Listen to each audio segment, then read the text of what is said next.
Hello, hello. My name is Ronaldo, and I'm here to share with you some of my spiritual experiences.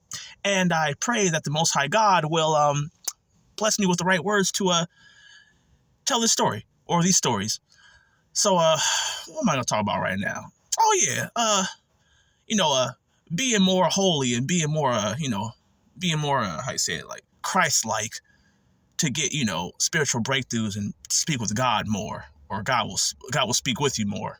So I was talking with a brother of mine, my brother Eric, and he was talking about I had some questions, and he told me in his in his cryptic way, or in his way of telling me to be more holy. He told me that I did some things that I probably shouldn't have done, that wasn't Christ-like, and it was very difficult. Things like don't lust after women. And oh man, that was difficult. Oh, that's difficult. That was a difficult one. Like, one, it hurt me because I took it the wrong way. Like, what do you mean I'm not holy? What do you mean I'm not being Christ-like? I'm not a terrible person. So I totally missed the message, and then I got all butt hurt.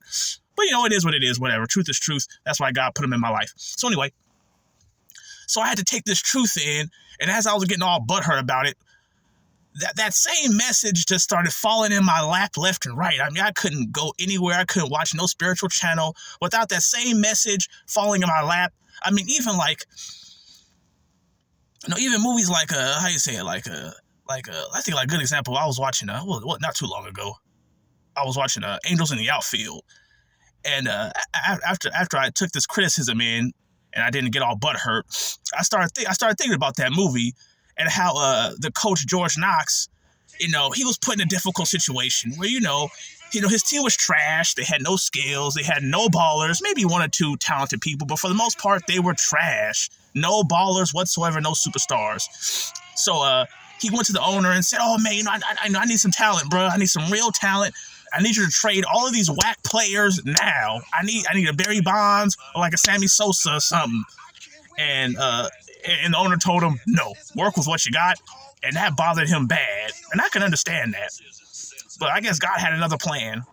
I guess we want to be blessed in our way. Maybe God's has His own plan for our blessings. So, he ran to this little kid with spiritual gifts and that could see things, and pretty much this kid was able to tell him like which one of his players had angels, and pretty much God gave him like just a little piece of candy and started making him a believer little bit by little bit by little bit.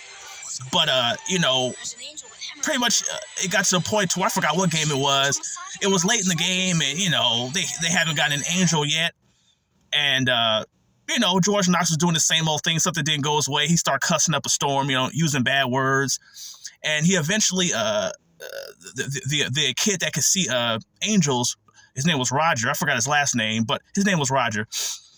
He called George Knox over, the coach, and he told him, it's kind of late in the hour. Well, I'm sorry, not late in the hour, but late in the game. And, you guys are getting ready to lose. Maybe the reason why you haven't gotten an angel yet is because, maybe because you're cussing so much. The Most High doesn't like that. And man, George Knox did not like that. He went off and started screaming and cussing and, doing his normal thing. And basically, what he told his players? He said, "You know what? Let's keep the profanity down." And all of his baseball players said, "What?" And he told him he meant it. No swearing, no bad words, no cussing, no nothing. And looked absolutely crazy because, as one of his players said, that pretty much eliminates just about all conversation from about half of the team. But I think the more and more you just give yourself over to God and just do as you're told, you'll have breakthroughs. And God blessed him in the strangest ways, like that he couldn't even imagine. I mean, because God is outside of our imagination, just outside of anything we could even think up. God is outside of that. So whatever way of a blessing you think you could be blessed, I'm trying to put my words together. I didn't write nothing down. Like, if whatever blessing you want, God has something way better for you. His blessings are way better than anything we thought, any type of way we thought we could be blessed. So all this crazy stuff started happening, and before you know it, they won the game. After that, he didn't want to use any bad words There's nothing like that. And I find myself doing the same thing. Like, all right, you know what? Let me just read this. You know, like the Beatitudes. I think that's how you say it. And just be Christ-like, and things will just happen for me more. But that's difficult. And I can understand George Knox's frustration because, I think like his pitcher, that the one guy that was trash. He would, instead of just setting one time and throw the ball, he'd have to set, and then set, and then set again, and then set one more time. Like, come on, man, just throw the effing ball. See, I can understand, like to me, that's worthy of one cuss word, at least one. But, God doesn't want that. Despite whatever might come your way, and God's going to test you and send stuff like that your way just to see if one F word is going to slip out. But you can't let it happen. And I mean, I was thinking about that movie all day after my friend told me to be holy. And it got me mad. I was all butthurt, but it was true. Oh, that it's so difficult, but God will reward you. So no cuss words, no this, no lusting. Well, that was difficult right there, because the ladies are fantastic, but no lusting whatsoever. You just no gossip, no this, no that, no drugs, no kush, no gin and juice, none of that, none of it, and you will be blessed. Very difficult, though.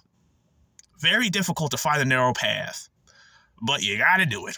Whoa, that's a difficult one. But George Knox, I'm pretty sure that, he was happy that he did it.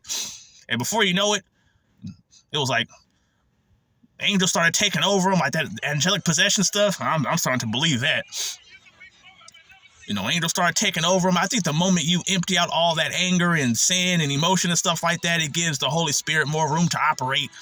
Ego and all that stuff leaves you. That's when, that's when God's able to use your vessel more. But that's difficult, though. Because sometimes we want to go do our own thing. We want to go sin. Even myself, sometimes I want to just go do what I want to go do. And I'm stubborn. But God is breaking that in me. People yelling at me, cussing me out first thing in the morning. That's happened to me 2-3 times already. And God knows me. God knows I need to be yelled at. God knows I need to be told to shut up, stop crybaby, and stop complaining. Stuff like that. But the more and more I just give in after I'm told to shut up or yelled at, the things just start happening for me, and then he gives me a piece of candy. So, you know what? I'm going to go watch that movie Angels in the Outfield again and just take in the messages and stuff like that. And I think everybody should do the same. No cussing. No profanity whatsoever. And that's pretty much it for me. I know this was kind of all over the place, but it's been on my mind. I need somebody to listen to me. So, thank you for listening. And God bless.